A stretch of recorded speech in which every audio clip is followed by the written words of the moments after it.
Motion of satellite हमने बच्चों discuss किया था।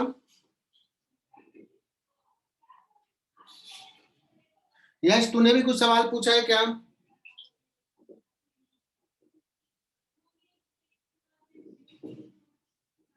कहाँ तेरा सवाल आया?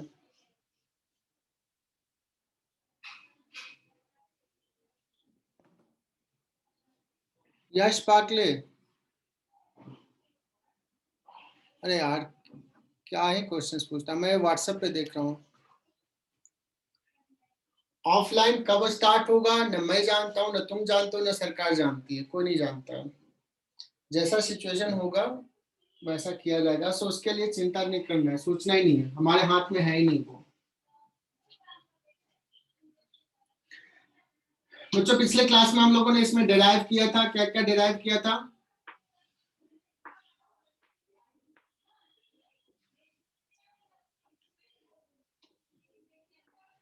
ये प्लैनेट है जिसका रेडियस आर है, सैटेलाइट स्मॉल आर रेडियस के सर्कुलर पाथ पे मूव कर रहा है। वेलोसिटी का एक्सप्रेशन क्या आ गया था? Root G capital M upon are.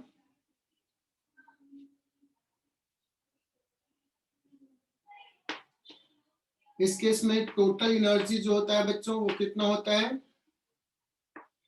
Kinetic plus potential, and that comes out as minus of kinetic energy that is equal to potential energy by 2। ये फॉर्मूला ध्यान में रखना।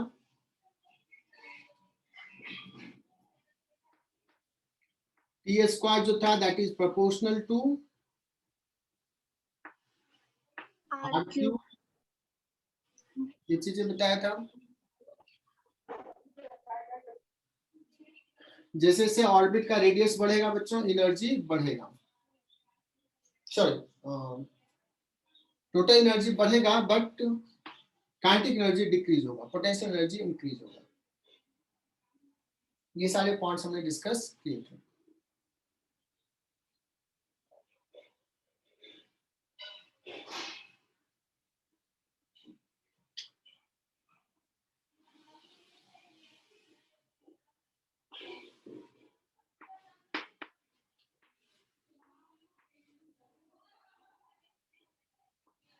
यहाँ पे बता रहा हूँ वी ऑर्बिटल, ऑर्बिटल है रूट जीएम बाई आर।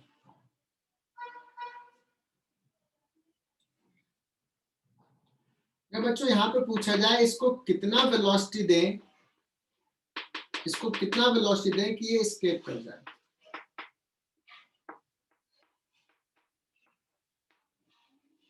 एकदम ध्यान से सुनना। अर्थ के सरफेस से आर पॉइंट पे है, तो इस समय इसको कितना वेलोसिटी दें, what should be the kinetic energy of the satellite so that it will escape. तो कहोगे टू एस्केप मिनिमम स्पीड कितना आता है बच्चों? 11.2 किलोमीटर पर सेकंड। अर्थ के सरफेस से आता है वो, हालांकि वैल्यू मैंने बताया नहीं था। अर्थ के सरफेस से कितना आता था? Root GM 2 GM by R, है ना, कैपिटल आर। अगर यहां से आर डिस्टेंस पे तो वही एक्सप्रेशन लिखोगे और यहां से इसके वेलोसिटी हो जाएगा 2 जीएम अपॉन यहां का रेडियस आर। ठीक है, तो इस पॉइंट के लिए ऑर्बिटल वेलोसिटी बच्चों इतना है और एस्केप वेलोसिटी इतना है। तो what is the relation between this? V escape is equal to कह सकते हैं root 2 times of orbital velocity. ये भी इंपॉर्टेंट है, इसको भी याद कर लो। आई बात समझ में? अगर किसी को लग रहा है सर ये कैसे लिख लिए, तो व्हाट यू कैन डू, यहां डिराइव कर सकते हो यहां पे और इंफिनिटी पे एनर्जी कंजर्वेशन लिख सकते हो। हाफ एम वी स्क्वायर, यहाँ पे kinetic energy V escape plus potential energy which is minus G capital M small M by R. यहाँ का पोटेंशियल इंफिनिटी पे जाएगा बच्चों, मिनिमम के लिए सॉल्व कर रहे हैं, तो kinetic energy 0 potential energy infinite पे 0। सो बहुत ही इजीली आ गया ये वाला फॉर्मूला। आयुष यादव, ये क्लियर?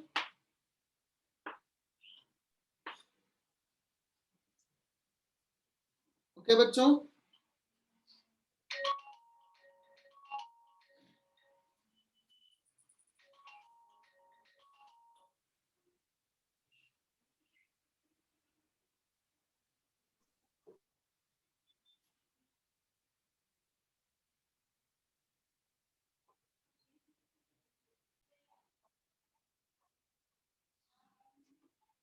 तो यहां तक समझ में आ गया ये वाला part. v is equal to root 2 times of v not.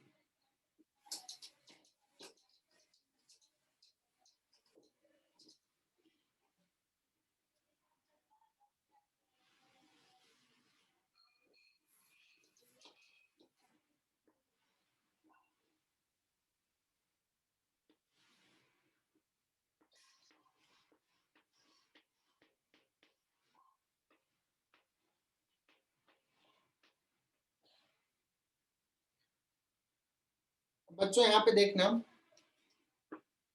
Suppose यहां से r डिस्टेंस के रेडियस में एक सैटेलाइट मूव कर रहा है। सो इतना वेलोसिटी चाहिए, ऑर्बिटल वेलोसिटी।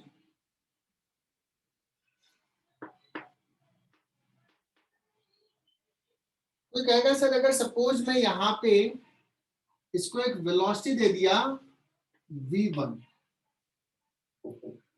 और ये v1 जो है that is more than v orbital. So जितना ऑर्बिटल वेलोसिटी चाहिए, इससे हमने अगर ज्यादा वेलोसिटी दे दिया, देन व्हाट विल हैपन।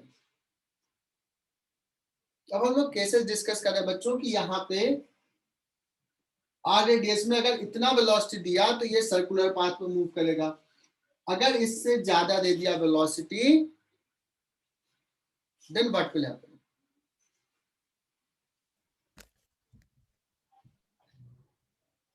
अगर वेलोसिटी बढ़ा दिया बच्चों, ये रिक्वायर्ड सेंट्रीपिटल फोर्स, तो जो ग्रेविटी का फोर्स है वो तो है, हमें फोर्स ज्यादा चाहिए, अब उतना फोर्स है नहीं। सो क्या होगा, इसका डिस्टेंस बढ़ने लगेगा और ये दूर जाने लगेगा।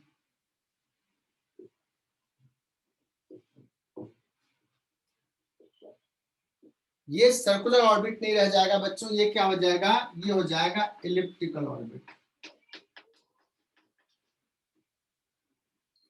तो v1 जो दिए हैं बच्चों, ये v0 से ज्यादा दिए हैं, मतलब लेकिन कितना ज्यादा दिए हैं, इसके वेलोसिटी से कम है बच्चों। So it will move in elliptical path. ये जो डिस्टेंस हो जाएगा, ये डिस्टेंस इसका हो जाएगा मिनिमम डिस्टेंस,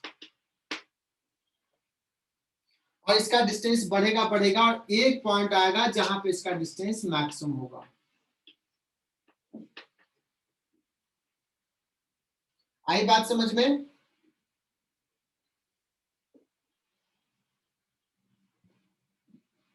अब दूसरा केस लेते हैं।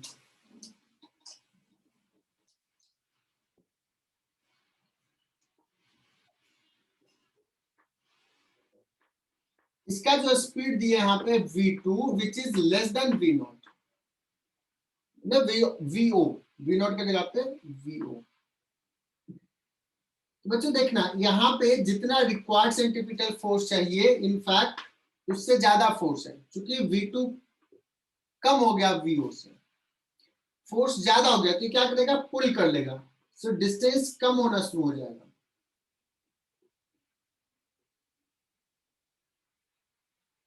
और again it will move in और एलिप्टिकल पाथ, और ये जो डिस्टेंस हो जाएगा r, ये r हो जाएगा मैक्सिमम डिस्टेंस, और बाद में डिस्टेंस कम रहेगा, और this will be the r minimum. ये वाला पॉइंट। सो ये मैक्सिमम डिस्टेंस है, डिस्टेंस कम हो रहा है, कम हो रहा है, कम हो रहा है, बढ़ ये हो रहा है। सो दो केसेस क्लियर, समझ में आया क्या? Yes sir. Yes sir. ठीक है। अच्छा बच्चों, ये जो मोशन हो रहा है, जैसे हमने अभी इलिप्टिकल पाथ बताया, अगर अभी हमने यहाँ पे कहें कि kinetic energy suppose sorry total energy suppose T1 है और इस पॉइंट पे टोटल एनर्जी T2 है इलिप्टिकल पाथ पे। So what about T1 and T2?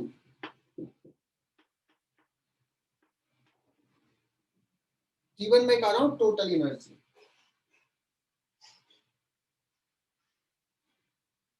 कोई बता सकता है कि क्या होगा ये?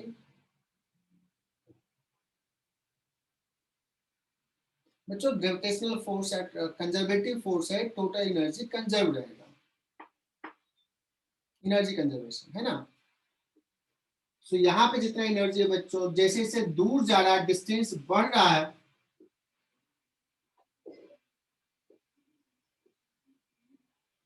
यस पाटले गलत आंसर है तुम्हारा, टोटल एनर्जी कंजर्व रहेगा।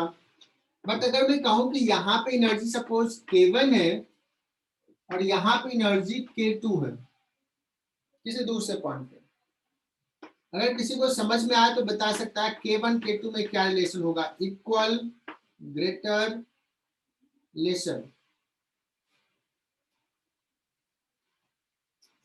Kinetic energy.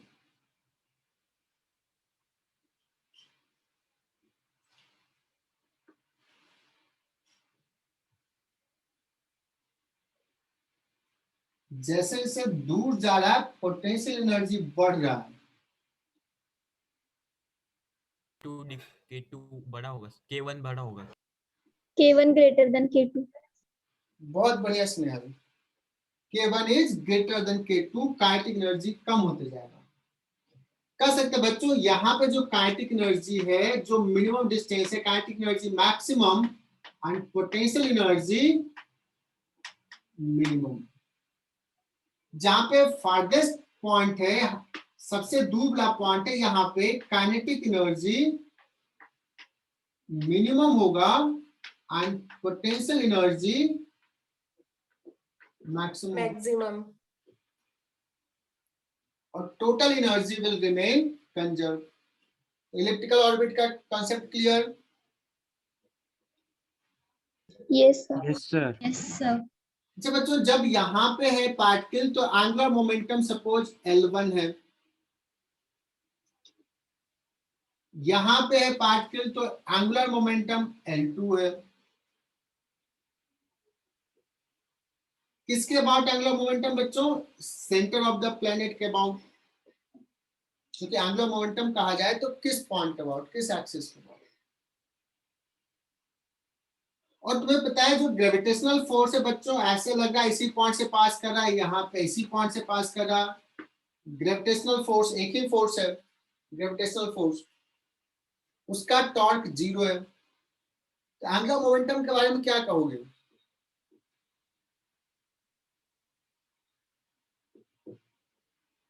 Angular momentum will remain conserve. बच्चों अभी इलिप्टिकल पाथ में हमने क्या क्या देखा? हमने देखा कि अगर इलिप्टिकल पाथ में मूव कर रहा है प्लैनेट, सैटेलाइट, तो उसके kinetic energy with the time change होगा, potential energy with the time change होगा। काइनेटिक एनर्जी मैक्सिमम होगा जिस समय यह डिस्टेंस मिनिमम है, पोटेंशियल एनर्जी मिनिमम होगा जिस समय डिस्टेंस मिनिमम। लेकिन अगर हम टोटल एनर्जी की बात करें तो टोटल एनर्जी कंजर्व रहेगा। एंगुलर मोमेंटम की बात करें about centre of the planet, angular momentum भी कंजर्व रहेगा। एंगुलर मोमेंटम सिर्फ मैग्नीट्यूड में कंजर्व रहेगा या डायरेक्शन में भी? बच्चों डायरेक्शन में भी कंजर्व रहेगा, एक ही सेंस रहेगा ऐसे। यहां तक बात clear? Yes, sir. Yes, sir. ठीक है। अब कोई कहेगा सर यहाँ पे V2 जो VO से कम है तो इलिप्टिकल पाथ में मूव करेगा, और कम करते जाओ और कम करते जाओ, एक समय ऐसा भी हो सकता है कि ये अर्थ में भी कोलाइड कर जाएगा, है ना, बिकॉज इसको स्पेस नहीं मिलेगा। अदरवाइज अगर नहीं कोलाइड किया तो it will move in elliptical orbit.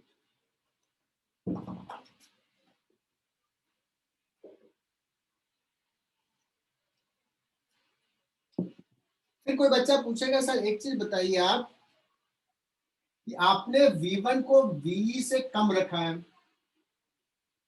अगर ये v1 v से ज्यादा हो जाएगा then what will happen? Third case,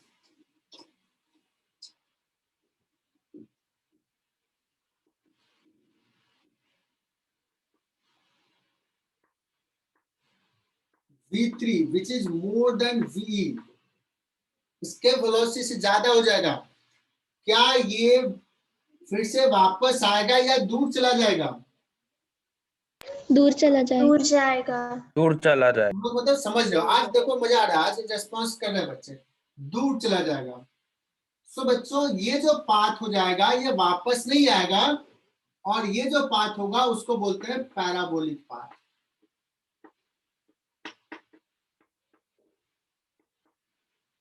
parabolic path follow करेगा। तो जब v जो है ऑर्बिटल वेलोसिटी के बराबर है तो सर्कुलर, मतलब रूट gm/r है।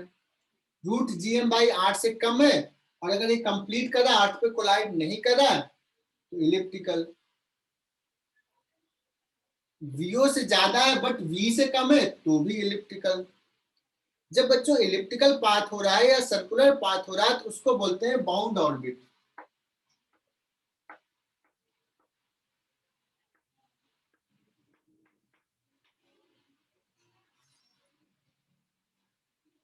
मतलब वो वापस आएगा। और ये कब होगा बच्चों? When v is less than escape velocity. और जब v greater than escape velocity होगा तो क्या होगा उसमें? पैराबोलिक। पैराबोलिक। अनबाउंड ऑर्बिट, है ना। अगर मैं बात करूं बच्चों की अगर v ग्रेटर देन v है तो इसके पास टोटल एनर्जी है, जो टोटल एनर्जी वो क्या होगा? ग्रेटर देन इक्वल टू 0 होगा। अगर बाउंड ऑर्बिट है तो टोटल एनर्जी जो होगा, can you guess? Positive, negative या जीरो? बाउंड ऑर्बिट में 0। नहीं बच्चों, लेस देन 0। सर्कुलर ऑर्बिट में याद है कितना पोटेंशियल एनर्जी आया था? -g(m)(m)/2r, इतना आया था potential energy, sorry total energy. याद आ रहा है potential energy? Yes, sir. Yes sir. और ये क्या है? निगेटिव है। तो as long as total energy is negative, the orbit of the satellite will be bound orbit, close loop बनाएगा, मतलब जो भी रहेगा यही रहेगा, बाहर नहीं जाएगा, अनबाउंड नहीं होगा। तो ये पूरा कंसेप्ट आज का क्लियर? हाँ sir. Yes total energy, bound orbit, elliptical, parabolic, circular. Okay,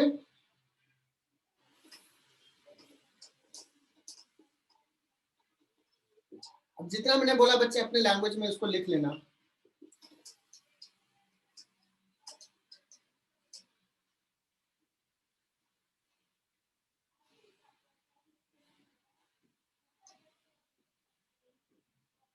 next क्या कहा था डिस्कस करने के लिए?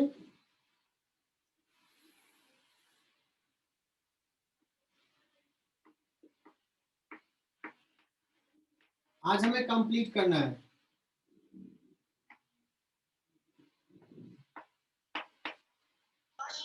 Sir Kepler's law. Kepler's law. उससे पहले एक और चीज डिस्कस कर लेते हैं, जियो स्टेशनरी सैटेलाइट। तो जो भी सैटेलाइट है बच्चों उसका एक टाइम पीरियड होता है। ये बड़ा इंपॉर्टेंट सैटेलाइट है, इसको समझना क्या है। और इसका रोल तो तुम्हें कुछ कुछ बच्चों को आइडिया होगा कि जियो स्टेशनरी सैटेलाइट के कारण ही अभी 4G 5G ये सब जो आ रहा है ना, जियो स्टेशनरी सैटेलाइट पे ही सारा सेट किया गया है। जो टाटा स्काई देखते हो, ये सब देखते हो, सब उसी का रीजन, उसी का है। अगर ये नहीं होता, ये कंसेप्ट नहीं होता, तो टाटा स्काई और जो भी अभी डिश टीवी देखते हो ये सब वर्क नहीं करता। मोबाइल टावर ये सब इसी में फिट है।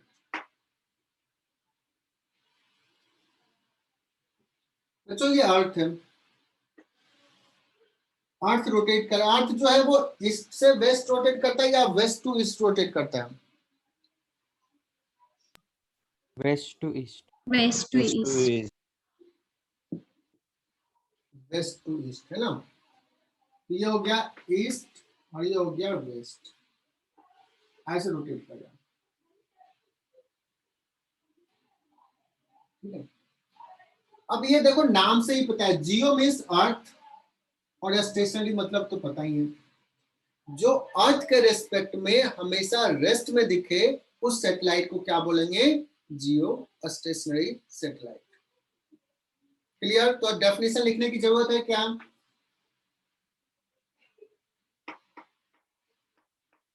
डेफिनेशन सर मतलब वो सैटेलाइट अर्थ के ही पेज से रोटेट करेगा ना, तभी तो एक ही। हाँ एकदम सही। बच्चों डेफिनेशंस तुम लोग खुद से लिख लो, मैंने डेफिनेशंस बोल दिया। This satellite will be in equatorial plane. Equatorial plane का मतलब बच्चों ऐसा हो,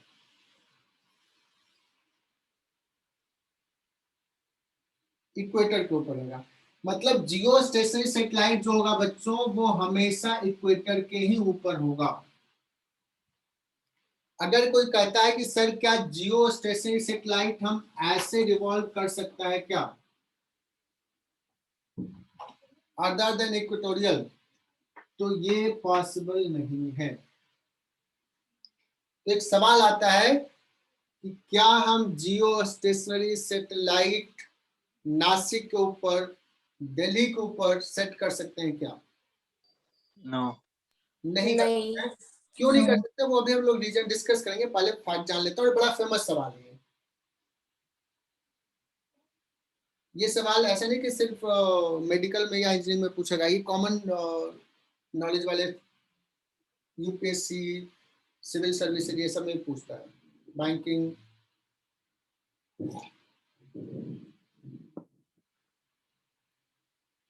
बच्चों समझना, अर्थ रोटेट का इसका टाइम पीरियड कितना है? 24 आवर है ना। अब बताओ कि अगर इसके रेस्पेक्ट में सैटेलाइट को यहीं पे हमेशा रखना है तो ये अर्थ रोटेट कर रहा है जिस एंगुलर वेलोसिटी से, इसका भी एंगुलर वेलोसिटी सेम होना चाहिए कि नहीं? हाँ sir. That means angular velocity of satellite should be same as angular velocity of the earth. Direction भी सेम होना चाहिए। जब अर्थ एक राउंड कंप्लीट किया तो satellite should also complete one round. That means geostationary satellite का time period क्या होना चाहिए? 24 आवर। 24 आवर। अगर ये west to east earth rotate कर रहा है तो ये भी कैसे रोटेट करेगा? वेस्ट टू ईस्ट रोटेट करेगा, है ना। बच्चों ये पता है time period T square equal to कुछ तो आया था 4 पाई स्क्वायर, पीछे से देख के देखो तो क्या था, ऐसा था क्या? हाँ सर। हाँ।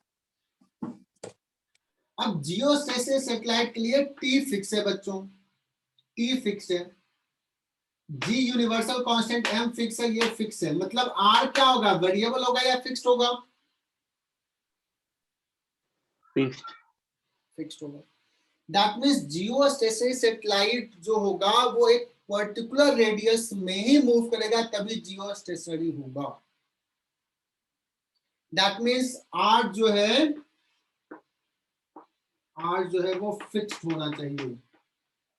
तो geostationary satellite should be in equatorial plane और उसका रेडियस भी फिक्स्ड है। और ये रेडियस कितना है तो तुम लोग देख लेना, एचसी वर्मा से देख लो या अपने बुकलेट से देख करके कंप्लीट करना अपने नोटबुक में कि what should be the earth. Earth के रेडियस से 5 टाइम ज्यादा है या 6 टाइम ज्यादा है या 7 टाइम ज्यादा है, क्या है? बच्चों ये ध्यान से सुनना है, तुम्हें मैं बता रहा हूं किस जियो सैटेलाइट का कभी रेडियस पूछता है ऑर्बिट का, या कहता है जियो स्टेशनरी सैटेलाइट अर्थ के सरफेस से कितना ऊपर है। तो ये एकदम से ध्यान रखना और एग्जाम में क्या पूछ रहा उसके अकॉर्डिंगली लिखना। So this is your homework. क्या है होमवर्क? What is this? हाँ, या अगर सरफेस से हाइट पूछा जाए तो क्या होगा? प्रथमेश कर लोगे तुम लोग? Yes sir. मैं चेक करूंगा नोटबुक में, कभी भी किसी का चेक करूंगा और देखूंगा कि बच्चे ने रिवाइज किया है कि नहीं।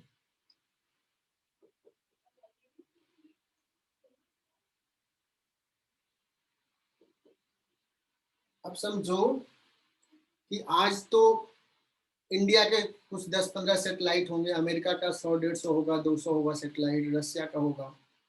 ये जितने भी सैटेलाइट्स हैं वो सारा सैटेलाइट इसी ऑर्बिट में है। अभी तो ये बहुत बड़ा है, लेकिन समझो लॉन्ग टर्म से 50 साल बाद, 100 साल बाद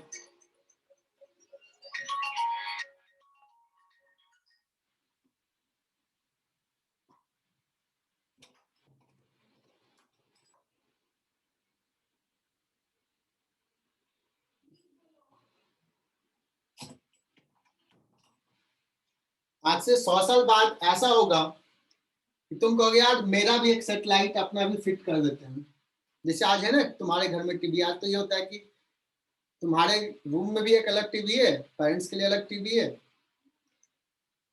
तो वैसा ही कुछ होने वाला है। लेकिन यहाँ पे जगह तो फिक्स ही है, तो वर्ल्ड वॉर हो सकता है बच्चों की, किसको कितना स्पेस मिलता है, कितने में ही रखना है ना।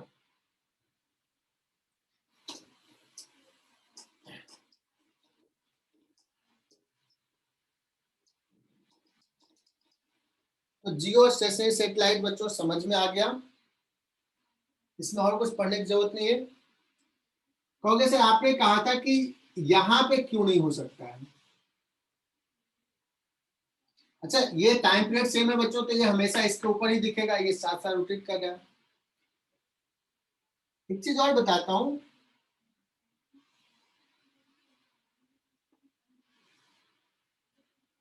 जैसे यहाँ पे जियो सैटेलाइट है बच्चों, ये सिग्नल सेंड करता है, तो जैसे ये अर्थ पे आया, ऐसे आया,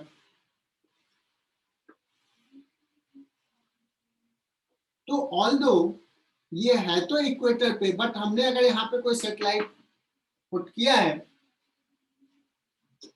तो सपोज यहाँ पे इंडिया, तो ये इसको सिग्नल मिल रहा है ना।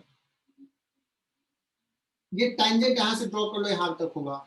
और कोई कह रहा है सर यहाँ तो नहीं पहुंचा, यस यहाँ पे नहीं पहुंचा, ये पोलर पे पहुंचाना भी नहीं, पोलर पे रहता कौन है, कोई रहेगा क्या? यहाँ तक पहुंच रहा है। अब यहाँ पहुंचाना है तो यहाँ पे हम सैटेलाइट नहीं सेट कर सकते। क्यों नहीं सेट कर सकते वो बता रहा हूं। अगर यहाँ पे सेट किया बच्चों तो इस पे रिक्वायर्ड सेंट्रीपिटल फोर्स किधर चाहिए? इधर, क्योंकि इस ऑर्बिट में मूव कर रहा। बट अर्थ का जो फोर्स है वो किधर लगेगा? इधर, ठीक है। इसका कंपोनेंट इधर रिक्वायर्ड सेंट्रीपिटल फोर्स प्रोवाइड कर देगा, बट इस फोर्स का ये जो कंपोनेंट है, ये कंपोनेंट, इस फोर्स का ये कंपोनेंट ये अनबैलेंस रह जाएगा, तो सैटेलाइट इधर आ जाएगा बच्चों, इधर भी आ जाएगा, सो इसमें फिक्स नहीं मूव कर सकता है। तो कोई भी सैटेलाइट है उसका जो सर्कुलर ऑर्बिट होगा वो orbit must be on the centre only, of centre से नहीं हो सकता है। बात समझ में आई? तो कोई सैटेलाइट ऐसे मूव कर सकता है, ऐसा चलेगा, ये मूव कर सकता है ऐसे सर्कुलर ऑर्बिट में। ये देखो ऑर्बिट का सेंटर कहाँ लाया कर रहा है? अर्थ के सेंटर पे, लेकिन ऐसा ऑर्बिट पॉसिबल नहीं है। Is it clear?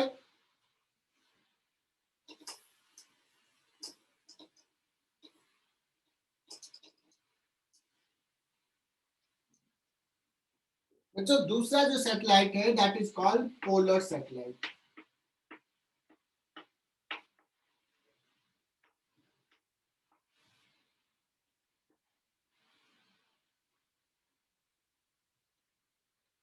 यहां पे देखोगे जियोस्टेशन सैटेलाइट का ये जो हाइट है ना बहुत ज्यादा है, अराउंड 36,000 किलोमीटर का।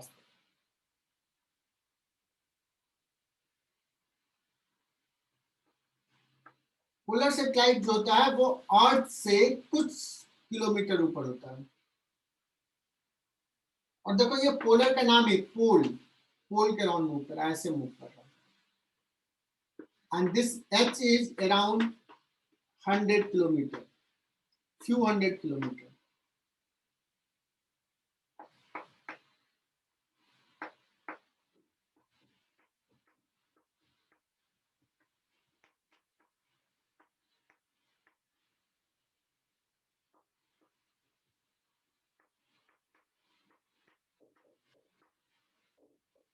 मतलब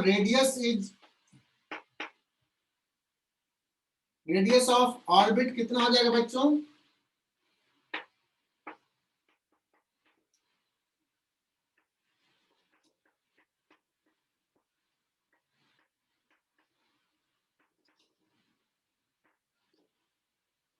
सर बोर्ड ब्लर है। वो ब्लर हो गया क्या?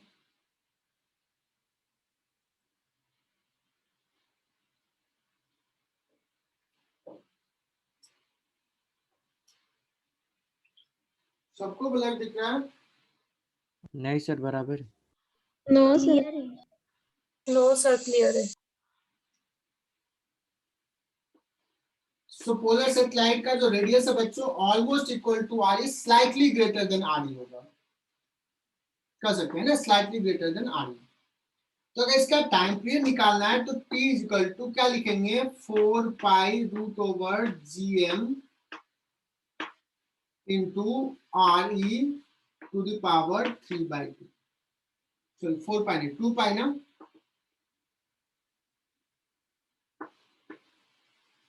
If you put the values,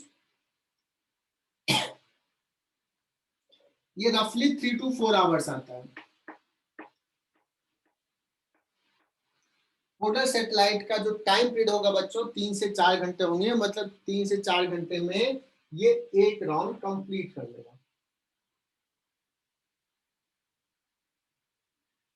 अब बताओ इसका एप्लीकेशंस क्या है पोलर सैटेलाइट का, क्यों यूज करते हैं, व्हाट इज द इसके पीछे क्या रीजन है क्यों हम लोग पोलर सैटेलाइट रखते हैं।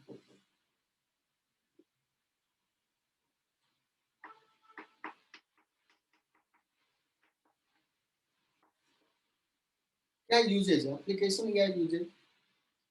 तो अभी तुम लोग गूगल मैप ये सब यूज करते हो? ये सब जो पिक्चर सर। आता है वो कहाँ से आता है?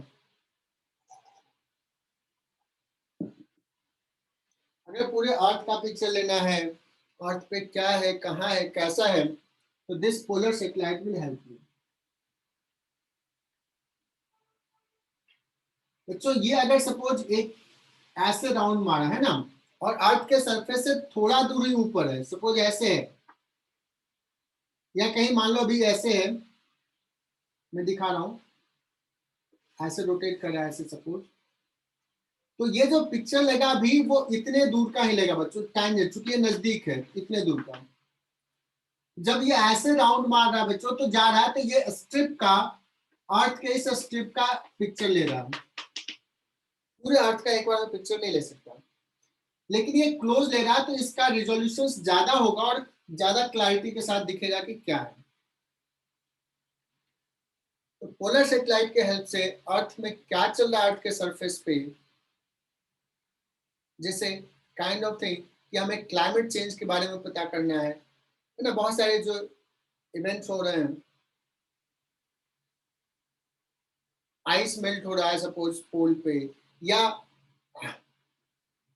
सी में कुछ हलचल हो रही है, या फिर क्या कहते हैं मानसून आ रहा है, मानसून आने वाला है कि नहीं आने वाला है, जो भी देखते हो कि तूफान आता है तो उसका सब मिल जाता है। तो वो सारी चीज प्रेडिक्शन कहाँ से आ जाएगा, यहाँ से आ जाएगा पोलर सैटेलाइट की हेल्प से। और सबसे ज्यादा तो यूज जो करता है अमेरिका वाले करते हैं स्पाइंग के लिए, कि इंडिया क्या कर रहा है, पाकिस्तान क्या कर रहा है, चाइना क्या कर रहा है ना। वुहान में कौन सा लैब था जहाँ पे कोरोना वायरस निकला। बच्चों स्पाइंग के लिए भी ये यूज करते हैं, कहाँ पे मिलिट्री का क्या पोजीशंस है। एंड देन कंस्ट्रक्टिव वे में कहें तो अर्थ पे जो रिसोर्सेज है, मिनरल रिसोर्सेज, उसके बारे में भी पता करते हैं। तो बहुत सारी चीजों के लिए पोलर सैटेलाइट यूज होता है। यहाँ तक का कंसेप्ट क्लियर। और गूगल मैप के बारे में तो बता ही दिए।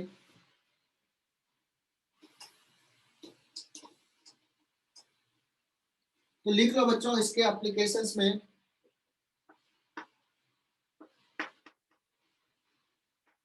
Climate change prediction,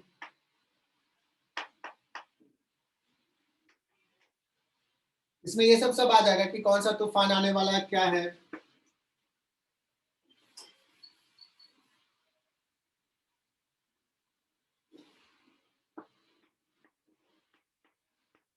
searching of mineral resources,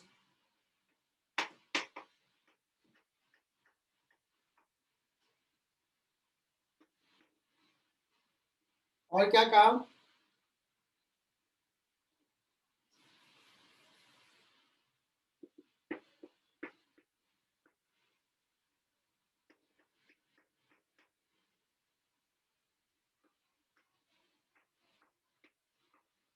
अर्थ का क्लोजर पिक्चर लेने के लिए, स्पाइंग के लिए,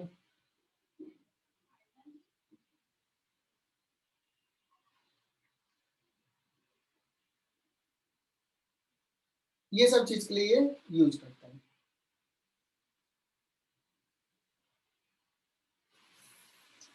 तो ये बच्चों ये टॉपिक हो गया पोलर सैटेलाइट।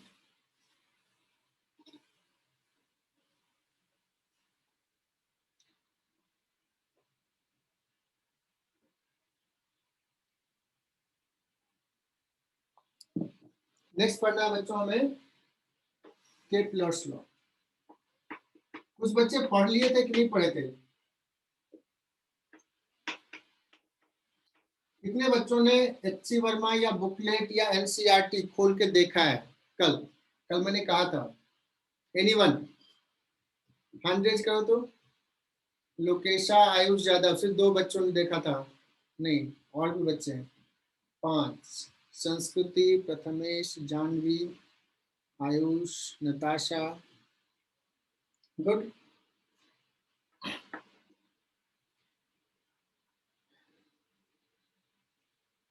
तो केपलर्स ने जिनके अंदर काम कर रहे थे उनके बहुत सारे डेटा उन्होंने इकट्ठा किया था। उस डेटा को केपलर्स ने एनालाइज किया और कुछ लॉ दिए। हालांकि ये data collected by his senior, मतलब हिज गुरु गैलीलियो है कुछ नाम था, है ना, गैलीलियो नहीं।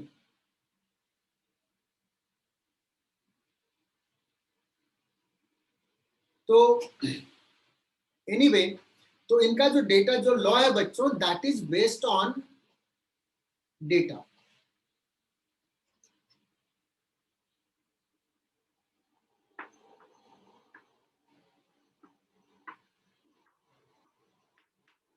He gives 3 laws.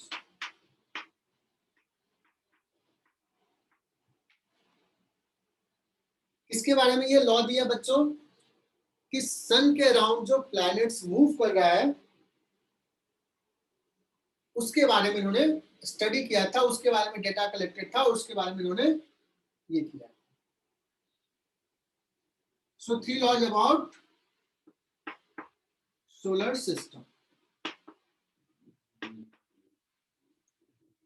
तो पहला law, what is the first law? पहला लॉ क्या है बच्चों? प्लैनेट्स मूव्स अराउंड सन इन, क्या कहेंगे? सर्कुलर और Elliptical इलिप्टिकल orbit. एलिप्टिकल और इलिप्टिकल ऑर्बिट। बच्चों कोई भी इलिप्टिकल ऑर्बिट होता है ना, उसका एक इसेंट्रिसिटी होता है ना। इलिप्स जो है, सर्किल जो है, वो इलिप्स का ही एक स्पेशल केस है।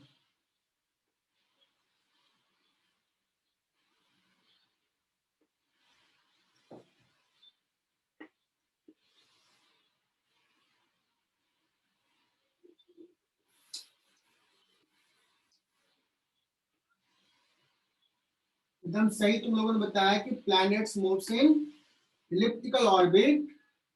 और बच्चों को इलिप्स है तो उसका दो फोकस होता है।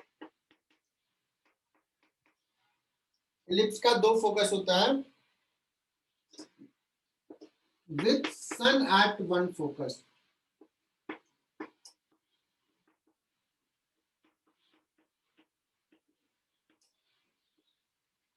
अब यहाँ पे एक इलिप्स बना लेना बच्चों, इसमें दो चीजें हैं। जैसे इसका रेडियस होता है, वैसे यहाँ पे दो चीजें होती है। इसको बोलते हैं major axis, this is called major axis. और इतने पार्ट को बोलेंगे बच्चों, ये ओरिजिन हो गया 0,0 लेते हैं, this is called semi major axis.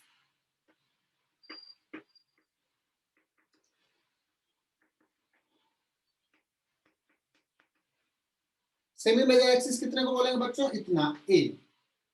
और इसको बोलेंगे semi minor axis.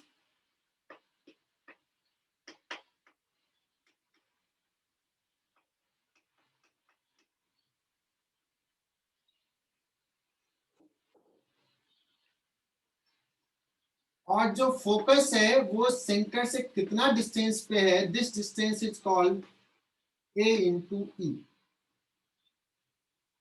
This is called eccentricity.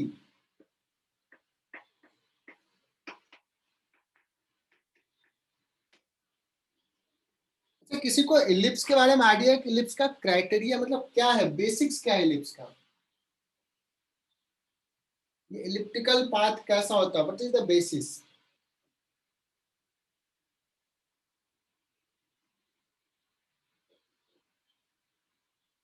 बच्चों इलिप्स का जो बेसिस होता है वो क्या होता है ना,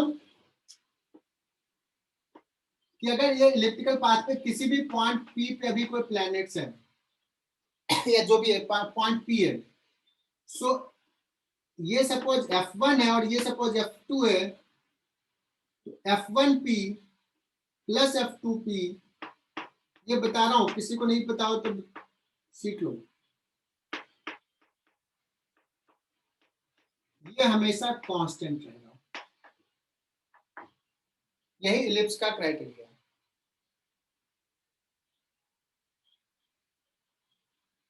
समझ में आया क्या कर रहे हो? कि इलिप्स का जो पाथ होगा बच्चों, उस पाथ का कोई भी पॉइंट का डिस्टेंस, पहला फोकस दूसरे फोकस दोनों से जो जोड़ दिया, ऐड कर दिया, दैट इज कांस्टेंट। और तुम्हें अगर इलिप्स ड्रॉ करना है तो तुम क्या करो, एक ना थ्रेड ले लो, थ्रेड, और दो पॉइंट पे उस थ्रेड को बांध दो, S1 पे S2 पे, और इसमें ऐसे पेन फंसा लो, थ्रेड बांध दो और ऐसे पेन लगा के ऐसे कर दो टाइट, और इसको ना टाइट में ही ऐसे घुमाओ, पूरा टाइट रहेगा। ये जो बनेगा बच्चों, that will be the ellipse. इसका डिस्टेंस चेंज करते जाओगे, डिस्टेंस कम होते जाएगा बच्चों। तो डिस्टेंस कम होते जाएगा तो ये जो शेप है इलिप्स का, वो किसके तरफ अप्रोच करेगा? सर्कल के, सर्कुलर। सर्कुलर। अगर ये दोनों मैच कर गया तो वो सर्कुलर हो जाएगा। तो क्या कह सकते हैं बच्चों, जो सर्कल है that is special case of ellipse, मतलब दोनों फोकस एक ही पॉइंट पे है।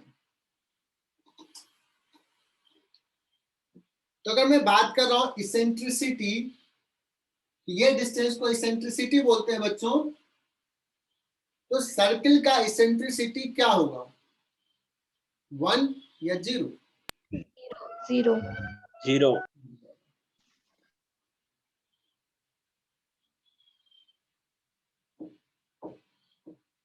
ओके, तो बच्चों ये डिस्टेंस हो गया ए, ये पूरा डिस्टेंस है ए। अगर कोई पूछे ये डिस्टेंस कितना है, ए माइनस ए, है ना, ये डिस्टेंस, या ये डिस्टेंस अगर पूछा जाए ए प्लस ए, है ना। तो अगर कोई प्लैनेट्स मूव कर रहा है यहाँ पे, दिस इज सन, तो सन से प्लैनेट्स का मैक्सिमम डिस्टेंस क्या हो सकता है,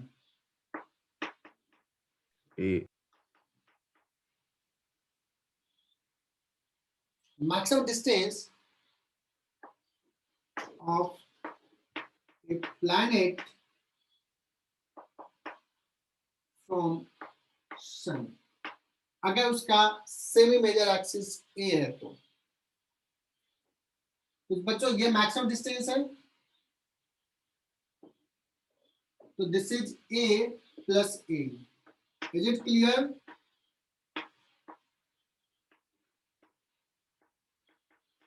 लोकेशा आर मिनिमम बता सकते हो क्या होगा इसेंट्रिसिटी और सेमी मेजर एक्सिस के टर्म में?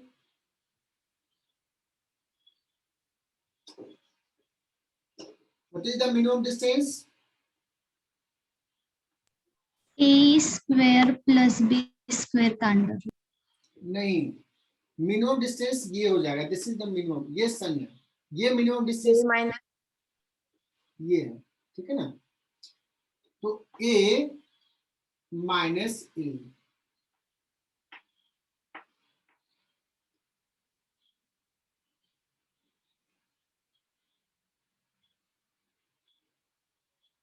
बच्चों यहां तक क्लियर? हाँ sir. Planets moves in elliptical orbit, ellipse क्या होता है, सारा करेक्ट, मतलब वो सारे बहुत सारी चीजें बता दिया। फोकस होता है, सेमी मेजर एक्सिस इसको बोलते हैं, सेमी माइनर एक्सिस इसको बोलते हैं बी। ये डिस्टेंस, फोकस का डिस्टेंस सेंटर से ए होता है, इसेंट्रिसिटी ई को बोलते हैं।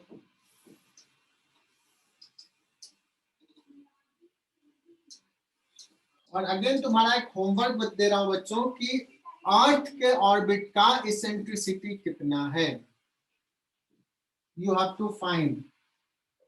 जहां से देखो, कल बताना, नहीं पता चलेगा तो कल बता दूंगा क्या होता है। What is the eccentricity of earth radius? देखो बहुत छोटा है, ऑलमोस्ट सर्कुलर पाथ में।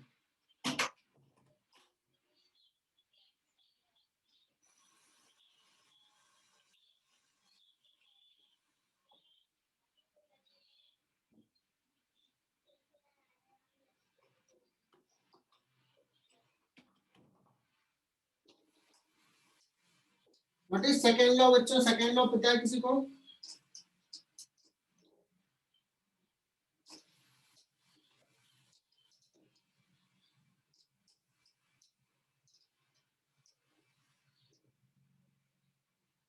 सेकेंड लॉ ही समझना मुश्किल होता है, सेकेंड लॉ मेनली समझाना है। सर लेकिन वो इलेप्टिकल ऑर्बिट क्यों करते हैं?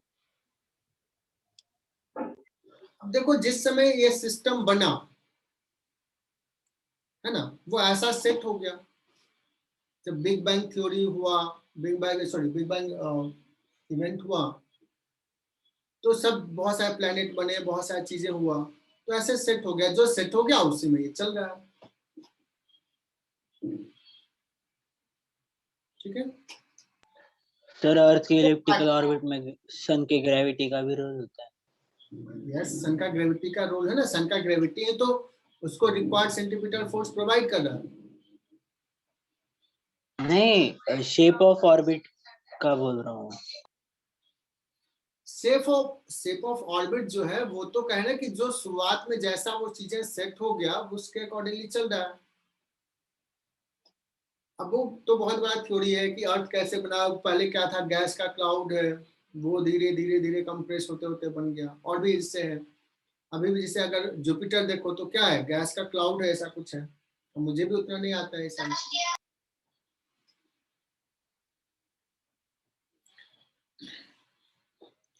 चलो, किसी ने कुछ जवाब दिया कि लोकेशा बताइए व्हाट इज सेकेंड लॉ।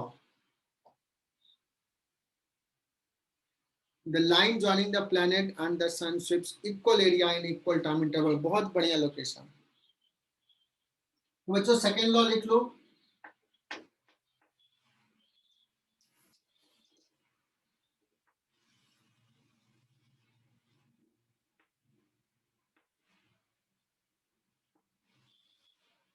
बच्चों ये प्लैनेट है, तो जो line joining the planet from the sun, ये लाइन देखो तो ये लाइन चेंज हो रहा है। तो अगर सपोज ये ऐसे मूव करा प्लैनेट, तो यहां से कुछ देर में यहां पहुंच गया डेल्टा टी टाइम में, ये लाइन ऐसा आ गया। तो इसको कहिए कि this line is sweeping some area. तो अभी इस इंटरवल में बात करें तो इतना एरिया स्वीप किया है। अगर मैं बात करूं कि जब प्लैनेट यहां पे है, तो डेल्टा टी टाइम में ये देखा गया कि ये यहां से सपोज यहां आ गया, इतना एरिया स्वीप किया।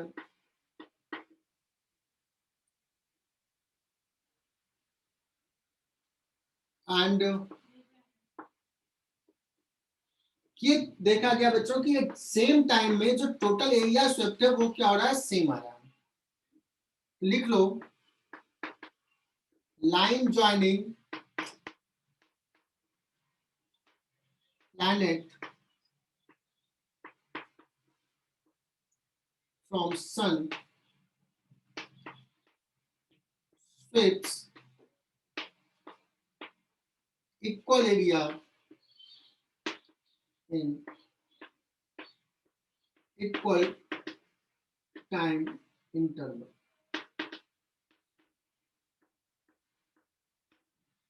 मान लो एरिया स्वेप्ट को बच्चों ए लिखें, तो rate of change of area swept dA by d t, ये केपलर्स ने कहा कि this will be constant. Am I right बच्चों? इसका मतलब तो यही हुआ ना, rate of change of area swept that will be constant. So इसको अगर मैं एनालाइज करूं बच्चों, तो यहां पे देखो ये दूर है, तो ये कम भी डिस्टेंस चलेगा, तो ये एरिया जितना होगा। अगर ये नजदीक है बच्चों तो इसको ज्यादा चलना पड़ेगा। सो क्या एनालाइज करोगे इसको कि when planets are away from the sun, its speed is small, come distance चलता है, और जब ये नजदीक है बच्चों तो इसका स्पीड क्या होगा, ज्यादा। सो इसका एनालिसिस क्या हो जाएगा बच्चों, planet moves slower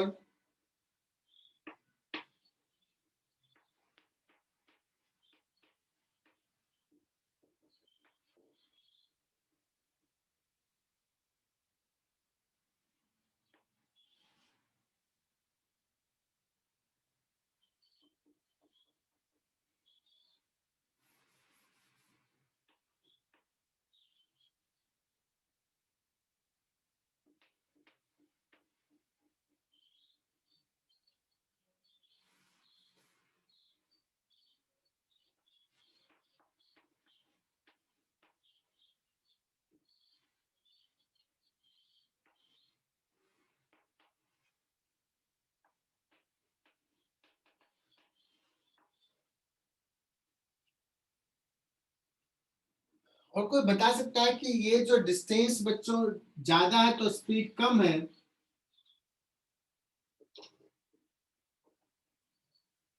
ये एग्जैक्टली बेसिकली किस लॉ से आ जाता है?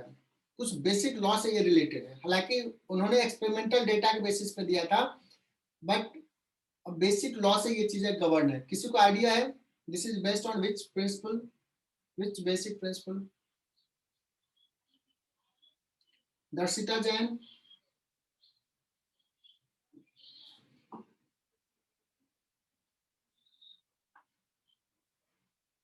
अच्छा इसी को एरियल वेलोसिटी बोलते हैं, area swept per second, that is constant. This second law is based on principle of conservation of angular momentum.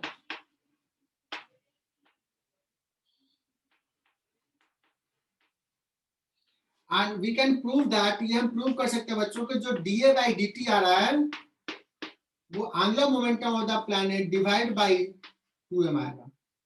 तो ये कांस्टेंट है, मतलब ये constant, that means L constant है।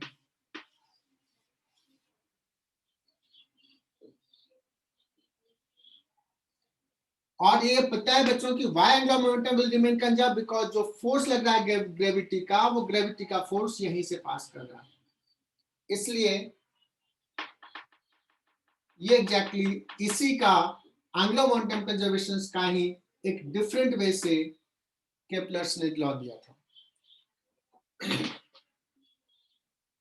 तो ये बच्चों बहुत इंपॉर्टेंट है, ये एकदम ध्यान में रख लो, based on principle of conservation of angular momentum.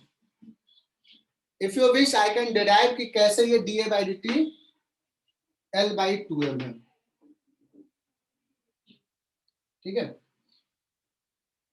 तो डिराइव कर दूं क्या बच्चों? मान लो इसका वेलोसिटी जो है ना अभी v है, और ये एंगल जो है वो थीटा है। मुझे ये एरिया चाहिए, dA चाहिए, बहुत छोटा सा एंगल गया dt में, तो ये डिस्टेंस कितना हो जाएगा? v dt, ये डिस्टेंस, और ये डिस्टेंस है बच्चों r।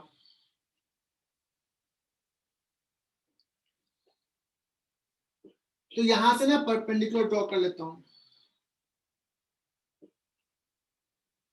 तो सोचो ये तो एक ट्रायंगल जैसा है ना, ऐसे ट्रायंगल जैसा है, तो बेस इंटू हाइट ये हो जाता है area.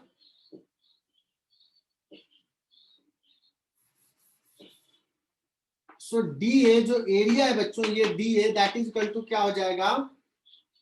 Base half into base into height. Height कितना हो जाएगा? v डेल्टा t, और ये हो जाएगा sine theta.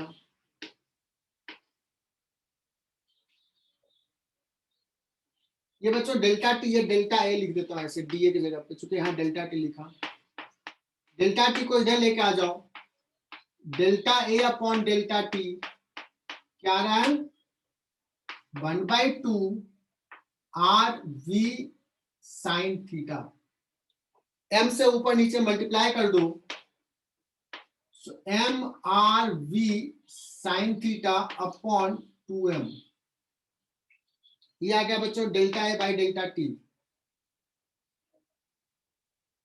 R into V into sine theta बच्चों, R क्रॉस P है ये, this is nothing but R cross P। So dA by dt जो हो गया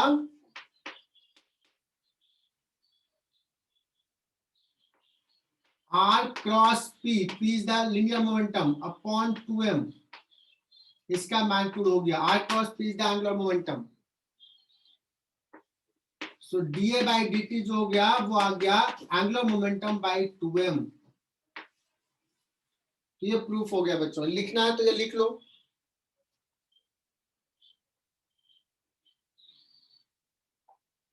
this is second law.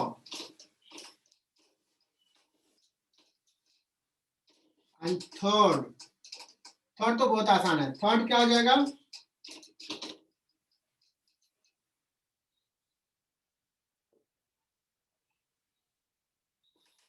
Third कौन बताएगा? किससे पूछूं? देव की, व्हाट इज थर्ड लॉ?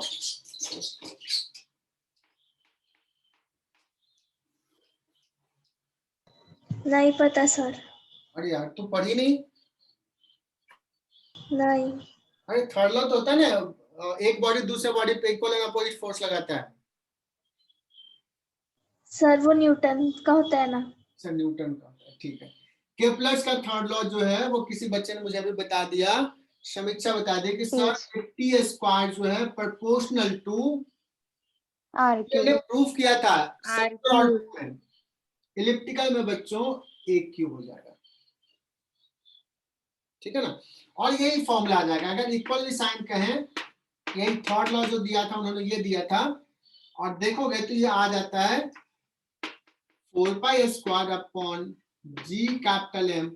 ये मास किसका आएगा, अर्थ का मास आएगा, अर्थ का प्लैनेट अर्थ सन का आएगा इस केस में, अगर सन की बात कर रहे हैं, सन। सन का मास आएगा बच्चों, सन है ना, satellite, earth is satellite, earth is satellite of sun into a. तो बच्चों ये तो सर्कुलर ऑर्बिट में हमने प्रूफ किया था, इलिप्टिकल में भी ये हो जाएगा। तो इलिप्टिकल में सर्कुलर में जो रोल आर का था वही रोल बच्चों इलिप्टिकल में ए का हो जाएगा, सेमी मेजर एक्सिस का हो जाएगा। ये हो गया बच्चों केप्लर्स लॉ कंप्लीट। सर इसका स्टेटमेंट क्या है? टाइम पीरियड का square is proportional to cube of semi major axis, that's it.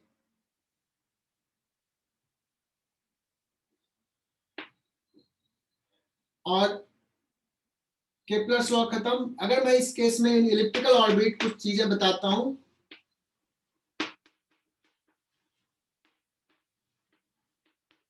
अगर पूछा जाए what is the total energy, ये एकदम ध्यान में रख लेना बच्चों। सर्कुलर में क्या होता था,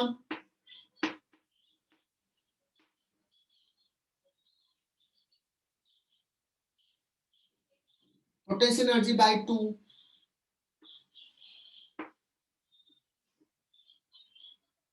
तो यही हो जाएगा, this is the total energy. बच्चों अगर सर्कुलर ऑर्बिट था तो total energy constant, kinetic energy constant, potential energy constant. लेकिन इलिप्टिकल ऑर्बिट में क्या होगा, kinetic energy will change, potential energy will change, but kinetic plus potential will be constant, and that will be equal to this. बच्चों Kepler's law finish.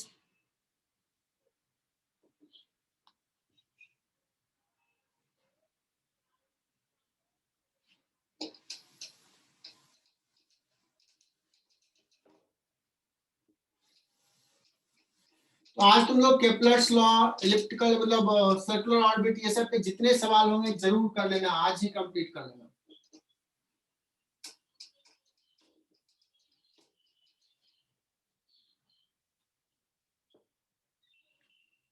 Next इसके बाद क्या बताया था, क्या पढ़ाने के लिए,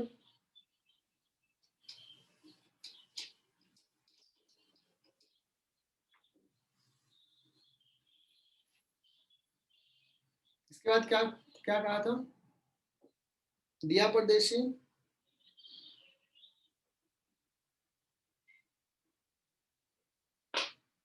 कोई तो बताया यार, कुछ याद नहीं रखते हो, कुछ बाइनरी स्टार सिस्टम बताया था। Yes, sir. ठीक है तो लिखो,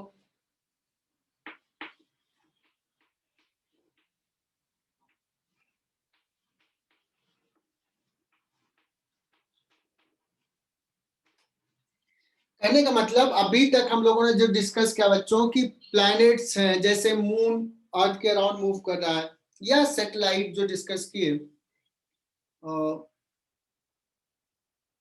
अर्थ के अराउंड मूव कर रहा है, या अर्थ सन के अराउंड मूव कर रहा है, तो मास रेशियो पे ध्यान दो। सन का मास अर्थ के मास से बहुत ज्यादा है, या जो हम सैटेलाइट की बात करते हैं, वो सैटेलाइट का मास अर्थ के मास से बहुत कम है, बहुत कम, अर्थ का मास बहुत ज्यादा है।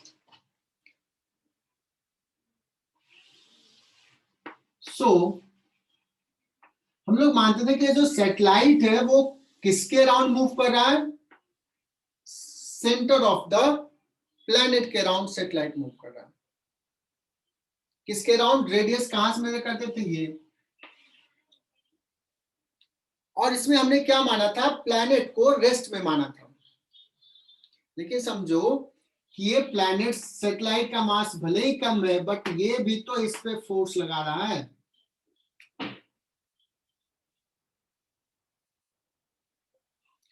क्या ये प्लैनेट एक्चुअली में रेस्ट में ही है? क्या इसका कोई इंपैक्ट है? क्या ये satellite centre of the planets के अराउंड मूव कर रहा है या कुछ दूसरे पॉइंट के अबाउट मूव कर रहा है?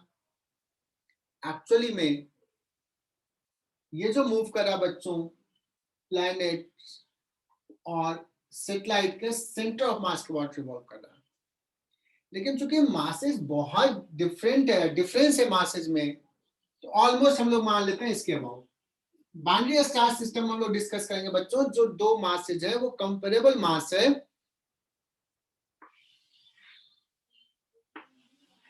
एक मास है एक स्टार का m1, दूसरे स्टार का m2, ये भी रिवॉल्व कर रहा है,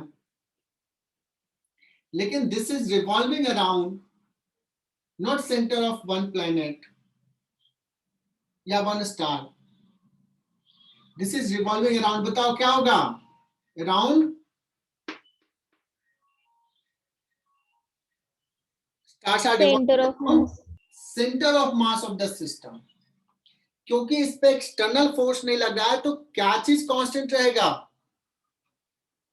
सेंटर ऑफ मास का एक्सेशन कांस्टेंट रहेगा। Centre of mass will not move, centre of mass will remain stationery. So planets, stars moves around center of mass of the system. Okay, suppose दोनों के बीच का डिस्टेंस बच्चों r है, तो बच्चों जो m1 है वो m1 r रेडियस के सर्कुलर पाथ पे नहीं मूव कर रहा है, ये मूव कर रहा है r1 के सर्कुलर पाथ पे, ये मूव कर रहा है r2 के सर्कुलर पाथ पे। Can you tell me what will be the r1 in terms of r? बच्चों ये सेंटर ऑफ मास है, r minus r2, r minus r2, बहुत बढ़िया। लेकिन r2 भी नहीं पता है, क्योंकि सर यहाँ पे हम ओरिजिन मान लेते हैं और सेंटर ऑफ मास का पोजीशन डिस्टेंस निकाल लेते हैं। कैसे निकालते हैं, m1 into 0 plus m2 into r,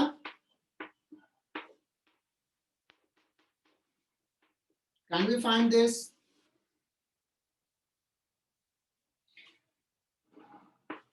So m1 is moving in circular orbit of radius r1, m2 r2 में मूव कर रहा है। बच्चों दोनों प्लैनेट्स का या दोनों स्टार का सर्कुलर पाथ का ऑर्बिट क्या है, डिफरेंट है, मासेस डिफरेंट है ना? लेकिन क्या दोनों का टाइम पीरियड सेम होगा या डिफरेंट होगा बच्चों? Can you guess? अगर ये म्यूचुअल ग्रेविटेशनल अट्रैक्शन के कारण ये रिवॉल्व कर रहा है around centre of mass, so time period क्या होगा, सेम या डिफरेंट? सेम। सेम। मैं कहता हूं कि नहीं ये डिफरेंट होगा, ठीक है, मैं कहता हूं कि डिफरेंट होगा। देखो कॉन्ट्राडिक्शंस कैसे आएंगे। मैंने कहा कि दोनों का डिफरेंट है। सपोज ये r1 रेडियस के सर्कुलर पाथ में घूम करके ये यहां आ गया, तो ये फिर से यहां आ गया, और ये ऐसे गया तो ये भी ऐसे जाना, और ये जो घूम करके r2 में वो अभी कहीं यहां नहीं पहुंचा, कहीं यहां ही रह गया। अगर यहां रह गया बच्चों, तो अब जो सेंटर ऑफ मास होगा वो कहीं इस लाइन पे होगा, पहले यहां था, सेंटर ऑफ मास का पोजीशन चेंज हो गया, which is not possible। तो अगर ये 1 राउंड कंप्लीट किया बच्चों, तो ये भी 1 राउंड कंप्लीट करेगा। Are you getting my point?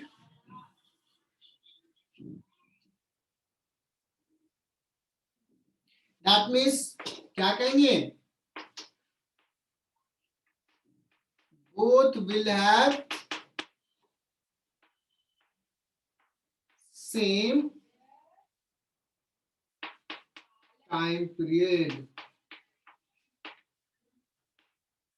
क्या बच्चों दोनों का स्पीड सेम होगा या डिफरेंट होगा? लीनियर स्पीड, सेम ही होगा। बच्चों अगर टाइम पीरियड सेम है तो लीनियर स्पीड सेम होगा या एंगुलर स्पीड सेम होगा? Angular. Angular. So both will move with the same angular speed, but linear speed will be different.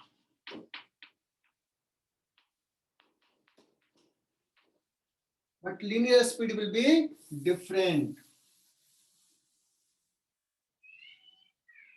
So अगर बच्चों मैं पूछूं what is the time period in this case?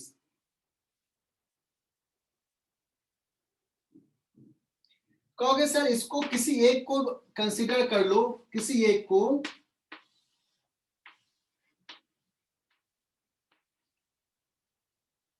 किसी एक को कंसीडर कर लो। बच्चों एग्जिट मत करना, अभी कुछ चीजें इंपॉर्टेंट चीजें आएगी। तो इसको रिक्वायर्ड सेंट्रीपिटल फोर्स कौन प्रोवाइड कर रहा है?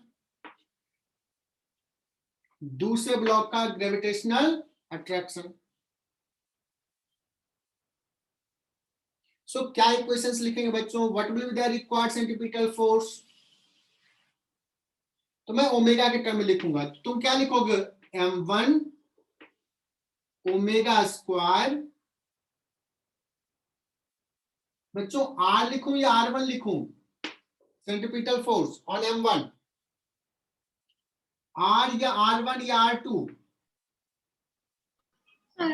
R1 और दिस इज इक्वल टू कौन प्रोवाइड कर रहा है ये? इसका gravitational force g m1 m2 upon r1 square r2 square या r स्क्वायर?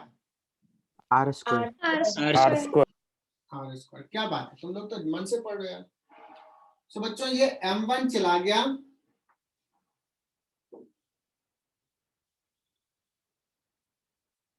ओमेगा स्क्वायर जो आ गया g m2 divided by r square into r1, नीचे r1 आएगा, और r1 is equal to already निकाल चुके हैं, क्या लिखे हैं? m2 into r divide by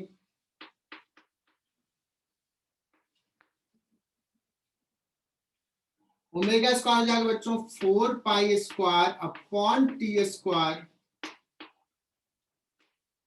ये m2 चला जाएगा, g m1 plus m2 upon r3। सो बच्चों ये बाइनरी स्टार सिस्टम में भी जो टाइम पीरियड आया है, देखो टी स्क्वायर एग्जैक्टली वैसा ही आया है। T square equal to 4 pi square R cube upon G, लेकिन वहां पे एक m1 आता था, यहाँ पे क्या आ गया? Total mass of the system. So is it clear? बहुत इंपॉर्टेंट चीज डिराइव कर लिया बच्चों अभी हमने। टाइम पीरियड वैसा ही आ जाएगा, बट ये टोटल मास आ जाएगा।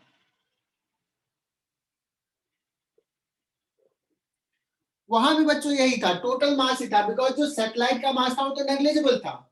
तो सोचो वही है, सेम फॉर्मूला।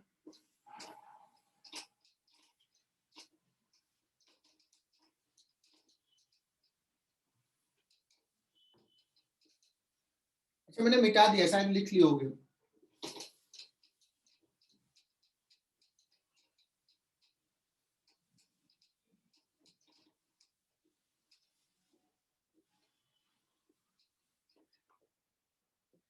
तो अगर यहाँ पे टोटल काइनेटिक एनर्जी पूछा जाए,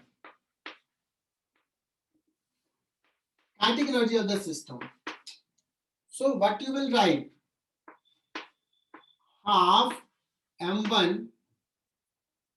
V1 स्क्वायर मतलब ओमेगा इंटू R1 का square plus half M2 omega square omega R2 का square. This is the total kinetic energy. थोड़ा सा सॉल्व कर लें। Half M1 R1 square plus half M2 R2 square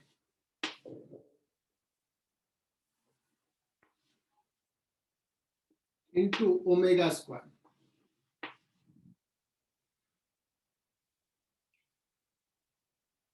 ये half M1 R1 square plus half M2 R2 square, इसको ऐसे ही बोल सकते हैं बच्चों, ये मोमेंट ऑफ इनर्शिया सेंटर के अबाउट, और दो मास का सेंटर के अबाउट मोमेंट ऑफ इनर्शिया हमने ऑलरेडी डिराइव किया था। ये अगर R1 का वैल्यू पुट कर दोगे ना तो ऐसा आ जाएगा, half mu M1 M2 divided by M1 plus M2 half mu into R square omega square. Omega square निकाला था क्या?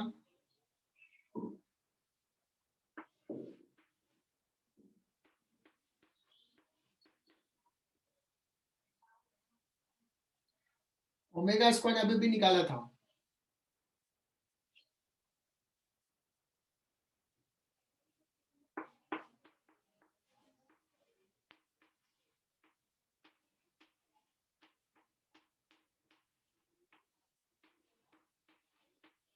क्या था omega square? 4 pi square upon t square. नहीं, और GM के टर्म में G bracket M1 M1 plus M2 upon R2 square. GM1 plus M2 upon R2.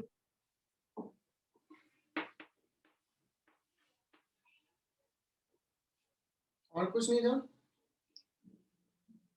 इतना था बच्चों। देखो ये कैंसिल,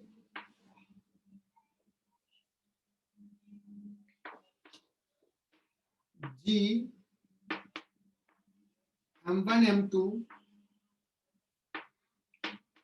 अपॉन 2R, यही है ना?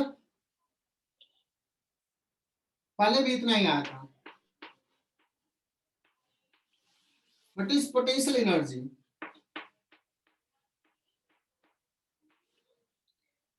कितना हो जाएगा? Minus G M1 M2 divide by R, ये तो पोटेंशियल एनर्जी होगा। What is total energy? Kinetic plus potential, तो ये सेम फॉर्मूला रह जाएगा बच्चों, minus G M1 M2 divide by 2R, this is the total energy. So सारा formula match कर गया बच्चों। ओके, तो बाइनरी स्टार सिस्टम भी हमने डिस्कस कर लिया। बड़ा फेमस सवाल है एक,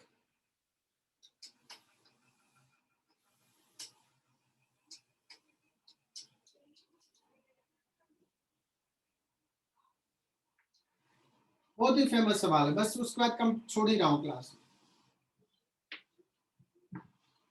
ये मास M, ये मास M, ये मास M। इसका डिस्टेंस है बच्चों A, और ये म्यूचुअल ग्रेविटेशनल अट्रैक्शंस के कारण ये सर्कुलर ऑर्बिट में मूव कर रहा है around centroid, around centre of mass of the system.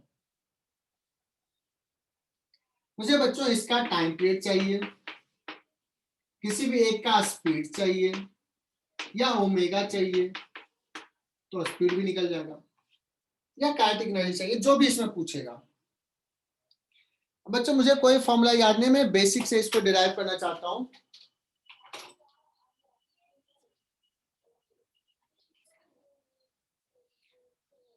इधर से कंप्लेन आ रहा है कि इसके बाद क्लास है किसी का, इसी बोर्ड पे तुम लोगों का शायद क्लास है, तो वो कैंसिल करा किसी का दो। नहीं, भावना मैम का। अच्छा, हाँ वो बार बार गेट पे करे कि मेरा क्लास है इसके बाद, जल्दी छोड़ दीजिए। चलो बच्चों, सो इस पे जो फोर्स आएगा बच्चों, कैसा फोर्स होगा, ये इस पे इधर फोर्स लगाएगा, ये इस पे इधर फोर्स लगाएगा, you know the how to find the force. So net force इधर होगा और सर्कुलर ऑर्बिट का रेडियस ये हो जाएगा। ये एंगल कितना होता है बच्चों, 30 डिग्री, ये वाला एंगल। तो मैं लिखूं 2F cos 30 Cos 30. the net force that is equal to, बहुत बढ़िया रुद्राक्ष, m ओमेगा स्क्वायर, मान लो omega is the angular velocity, omega निकालना है। इसका अगर डिस्टेंस a है बच्चों, तो ये कितना आया था, बहुत बार पढ़ाया है, A by root 3. A by root 3. a/√3। क्या बात है, बहुत ही बढ़िया। सो 2F के जगह पे हो जाएगा बच्चों g m square upon g m square m1 m2 divide by a square cos 30 हो जाएगा बच्चों √3/2 ओमेगा स्क्वायर a/√3। तो यहां से तुम्हें ओमेगा निकल जाएगा, you will get omega, you will get time period, you will get velocity, ये सब निकल जाएगा। ठीक है, अगर सेम क्वेश्चन ऐसा कुछ पूछते बच्चों, ऐसा कुछ पूछ दे, ये 4 पार्टिकल है और म्यूचुअल अट्रैक्शन के कारण ये मूव कर रहा है सर्कुलर ऑर्बिट में, तो ये सर्कुलर ऑर्बिट का रेडियस ये हो जाएगा a/√2। इस पे जो फोर्स लगा है ये इधर लगा रहा है, ये इधर लगा रहा है और ये इधर लगा है, तो नेट इधर हो जाएगा। तो you can also derive speed in this case. तो ये दोनों बड़ा फेमस सम है, ट्रिकी सम है, NSCP KVPY में पूछ सकता है, नीट में चांसेस कम है, बट स्टिल टफ सवाल पूछना है तो पूछ सकता है। तो बच्चों ये बाइनरी स्टार सिस्टम भी डिस्कस कर लिया, ये भी फिनिश हो गया। तो हमारा सिलेबस ग्रेविटेशन में जो बचा रह गया अभी वो है effect of earth rotation on gravitational acceleration, कि अर्थ के रोटेशन के कारण जो जी का अपरेंट जी का जो वैल्यू है वो इक्वेटर पे पोल पे डिफरेंट होगा। जी का वैल्यू स्फेरिसिटी अब परफेक्टली स्फेरिकल नहीं है तो उसके कारण भी चेंज होगा। तो ये बचा रह गया है और ऑलमोस्ट सारा चीज हमने कर लिया है। So you can solve all question of your booklet, you can solve all questions of HC Verma. तो नेक्स्ट क्लास में बच्चों डिस्कशन रहेगा सिर्फ और थोड़ा सा थ्योरी। ओके